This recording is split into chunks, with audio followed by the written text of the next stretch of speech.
किरण भट्ट हैं, senior journalist हैं पाकिस्तान से। उसके बाद में डॉक्टर सैयद इलाही साहब आपके पास और नीलम जी आपके पास आऊंगा, PMLN और PTI दोनों के प्रवक्ता हमारे साथ। लेकिन पहले किरण भट्ट, अगर सुप्रीम कोर्ट ने अनकॉन्स्टिट्यूशनल बता दिया डिप्टी स्पीकर के फैसले को, तो फिर जो उन्होंने विधानसभा जो नेशनल असेंबली भंग करी वो भी फैसला वापस हो जाएगा फिर तो? अच्छा, सबसे पहले तो थोड़ी सी डिटेल्स अगर बैकग्राउंड पे दें, मेरे से बहुत ज़्यादा सीनियर लोग ऑलरेडी आपके पास पैनल पे मौजूद हैं, लेकिन बिकॉज पाकिस्तान एज मैं अगर वर्ड से यूज़ कर सकूं तो it's struggling to create a democratic atmosphere. हम लोगों ने बहुत ज़्यादा मार्शल लॉज देखे हैं, हमने उसको सर्वाइव भी किया है, उनसे निकले भी हैं, डेमोक्रेसी की तरफ दोबारा वापस आए भी हैं, लेकिन हमें वाकई अब टाइम लगेगा थोड़ा सा। ऐसी जो चीज़ें हैं वो पहली दफ़ा देखने में इसलिए आ रही हैं कि इससे पहले जब ऐसी कोई चीज़ें हुई थी नवाज शरीफ के टाइम पे 92 में, 93 में गुलाम हसाक साहब के साथ, तो मेरा ख्याल है हमारी वाली जो जनरेशन जो आजकल इमरान खान साहब की सबसे ज़्यादा बड़ी सपोर्टर है वो पैदा भी नहीं हुई थी। तो इसीलिए हमारे लिए ये चीज़ें थोड़ी सी ज़रा देखने में एक नई हैं कि किस ऊँट किस करवट बैठेगा। दूसरी चीज़ ये कि जो गज़वा हिंद वाला सारा मेरा मतलब है कि एक आइडियोलॉजी थी या सारा कुछ थी, वो तो बहुत पुरानी बात होगी, उसको तो अब कोई डिस्कस भी नहीं करता, बल्कि अब तो मेरा ख्याल है ज़्यादा जो खतरा है रीजन को वो अखंड भारत से है। और उसके अलावा जो पाकिस्तान की इंटरनल पॉलिटिक्स है, अगर आप लाहौर छोड़ के इस्लामाबाद चले जाएं, इस्लामाबाद से कराची चले जाएं, तो छोटे छोटे इलाकों के हिसाब से भी जो है पॉलिटिकल डायमेंशंस, पार्टीज, प्रायोरिटीज जो है वो बदलती हैं। तो पाकिस्तान से बाहर बैठ के अगर कोई इंसान पाकिस्तानी पॉलिटिक्स के ऊपर कमेंट करेगा तो मेरा ख्याल है कि उनको शायद एक आधा कोई चक्कर लगा लेना चाहिए लोकल चीज़ें समझने के लिए कि पल्स क्या क्रिएट होती है। दूसरी चीज़ ये कि सुप्रीम कोर्ट एक बहुत ही बड़ा इंस्टीट्यूशन है हमारे मुल्क के लिए, और हमारी कई ऐसी मूवमेंट जो कि डिक्टेटर्स के खिलाफ रही हैं वो वकीलों ने लीड की हुई हैं, लॉयर्स बेसिकली वो लीडिंग दोज मूवमेंट। और हमारा पूरा मुल्क उस टाइम वकीलों के साथ उठ के खड़ा हुआ था। तो इस टाइम जो सुप्रीम कोर्ट बार के सदर हैं एहसन भून साहब, उनकी तरफ भी लोगों की निगाहें जा रही हैं कि किस तरह से जो लॉयर कम्युनिटी है वो आइन की पासदारी को यकीन दहानी लेकिन से मुकम्मल करवाएगी। और सुप्रीम कोर्ट का अगर कल का डिसीजन आता है कि अनकॉन्स्टिट्यूशनल है, फिर तो सारा कुछ रिवाइव हो जाएगा, लेकिन सारा उसके रिवाइव होने से पहले प्राइम मिनिस्टर प्रेसिडेंट ने जो है वो प्राइम मिनिस्टर से केयर टेकर गवर्नमेंट के लिए जो है वो नाम मांग लिए हुए हैं। उसमें ऑपोजिशन और प्राइम मिनिस्टर ने इकट्ठे बैठ के नाम सजेस्ट करने हैं। PTI ने अपने नाम सजेस्ट कर दिए, उन्होंने जस्टिस गुलजार अहमद को जो है वो नॉमिनेट किया है। लेकिन क्योंकि अभी वो रिसेंटली रिटायर्ड है, रिटायरमेंट के ठीक है। 2 साल के बाद तक वो कोई भी ओहदा नहीं रख सकते। तो अभी जितनी भी चीजें होंगी ये बाय द बुक होंगी। अगर आर्मी ने इन चीजों में अपने आप को न्यूट्रल कहा है और वो कह रहे हैं कि हम इंटरफेयर नहीं करेंगे, तो जरा आवाम भी देख ले कि जो उनके चुने हुए इलेक्टेड मेंबर्स हैं, आया वो इस काबिल हैं कि वो अपने आप से ये डेमोक्रेसी को बाकायदा तौर पे चला सकें और कोई आइन ना तोड़े। अफसोस सिर्फ इस चीज़ का है कि PTI की तरफ जो हमारी एक उम्मीदें थी, मैं एज अ जर्नलिस्ट नहीं, मैं आम लोगों की बात कर रही हूँ, क्योंकि as a reporter I can not be biased, मैं किसी की साइड नहीं ले सकती, मुझे फैक्ट्स रिपोर्ट करने हैं। तो जो आम लोगों की एक थी इंटरेक्शन या एक उम्मीदें बंधी हुई थी, वो यही थी कि शायद खान साहब जो है ये पुरानी पॉलिटिक्स से बाहर निकल आएंगे और एक नई चीज देखने को मिलेगी जहां पे ऑपोजिशन और रूलिंग पार्टी एक दूसरे को अदब कर रहे होंगे, एक दूसरे से प्यार से चल रहे होंगे और ठीक। कॉन्स्टिट्यूशन को फॉलो कर रहे होंगे। लेकिन कहीं पे भी अगर कॉन्स्टिट्यूशन टूटेगा, आवाम सड़कों पे वो तो सुप्रीम आएगी। कोर्ट तय लेकिन करेगी मेरे ख्याल अभी से कल। आज भी बिल्कुल सुप्रीम कोर्ट नहीं, में सुनवाई सुप्रीम हुई, कोर्ट अब कल के लिए टल गई बिल्कुल है। किरण, सुप्रीम मैं आ रहा हूं कोर्ट, आपके पास। लेकिन नीलम, सुप्रीम कोर्ट को भी जो है ना वो फैसला जल्दी लेना ठीक है। होगा। ठीक है, डॉक्टर सैयद इलाही, पहले मैं आपके पास, उसके बाद नीलम जी आपके पास आऊंगा। आज इमरान खान ने बोला कि आप लोग खरीद फरोख्त कर रहे हैं, और खरीद फरोख्त लोकतंत्र नहीं है।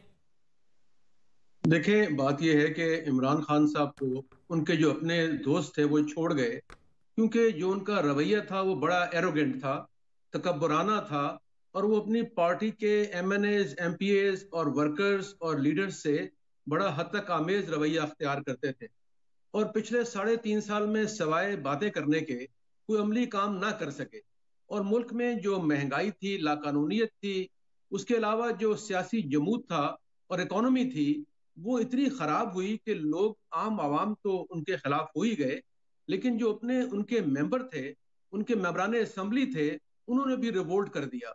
तो उन्हें खरीदने फरोख्त करने की जरूरत पेश नहीं आई, बल्कि उनकी अपनी पार्टी के 4 धड़े 2 साल पहले ही बन गए थे।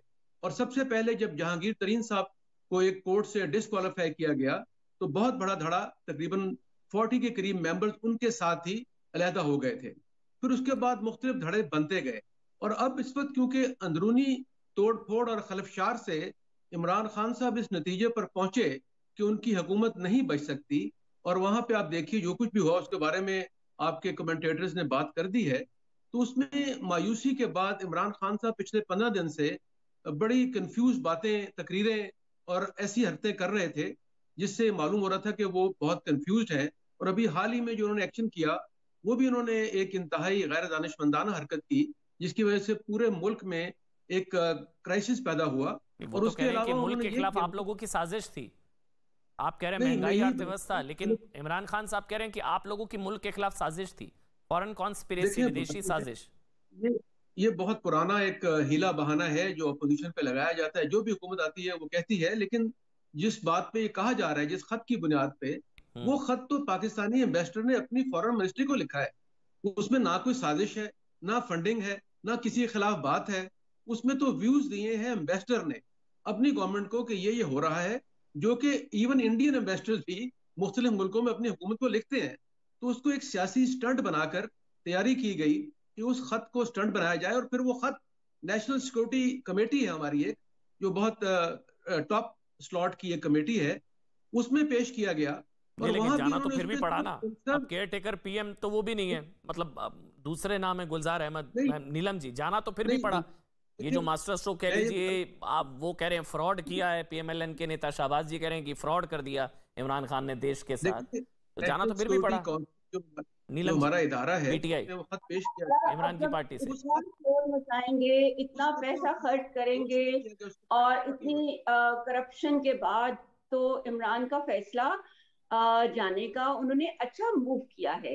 अब इंशाल्लाह ताला, अब देखिए, अभी भाई कह रहे थे कि अवाम तो सड़कों पे आएगी इमरान खान की फेवर में। आपने 27 मार्च को देखा, अभी किसी को बताने की जरूरत है कि Imran Khan is so much powerful with the youth and women कि हम सब उसके लिए जान देने को तैयार हैं, because he is the only one who is gonna save Pakistan. अब ये बिकाऊ जो लोग हैं उनकी एडवांस उन्होंने पकड़ा हुआ था, और अब वो एडवांस बाकी पेमेंट उनको नहीं हुई तो ये आपस में लड़ रहे हैं। आज पीपल्स पार्टी ने कहा एमक्यूएम को कि जी हमारा ये था कि जब नो कॉन्फिडेंस हो जाता तो हम तब आपको पेमेंट करते हैं। ये आज अखबारों में आया, वगैरह मुझे कहें मैं आपको उसकी भिजवा दूंगी कटिंग। तो अगर इतने ही अच्छे होते ये सारे, तो क्यों तोड़ फोड़ मार धाड़। अच्छा, इन सबके पीछे अमेरिका है नीलम जी, सारी ये कॉन्स्पिरेसी अमेरिका ने रची है। देखिए, अमेरिका की अगर हमारे लोग किसी के साथ मिलके कुछ करना चाहें तो ऑफ कोर्स, जब लंदन में बैठ के नवाज शरीफ ने चाल चली, यहूदियों से भी मिला, अमेरिकनों से भी मिला, यूरोपियन यूनियन से भी मिला, तो बचाओ मुझे बचाओ। तो अब हेल्प के लिए दो लोग आएंगे और उनकी हेल्प के लिए कि ताकि वो अपना पैसा बचा सकें जो उन लोगों के बैंक्स में पड़ा हुआ है, जो प्रॉपर्टीज उन्होंने ली हुई हैं। स्विस बैंक्स हैं, अमेरिकन बैंक्स हैं, यूएई की बैंक्स हैं। लेकिन आपके सेना प्रमुख बाजवा तो कह रहे हैं अमेरिका बहुत जरूरी है, वो अमेरिका जिंदाबाद कह रहे हैं।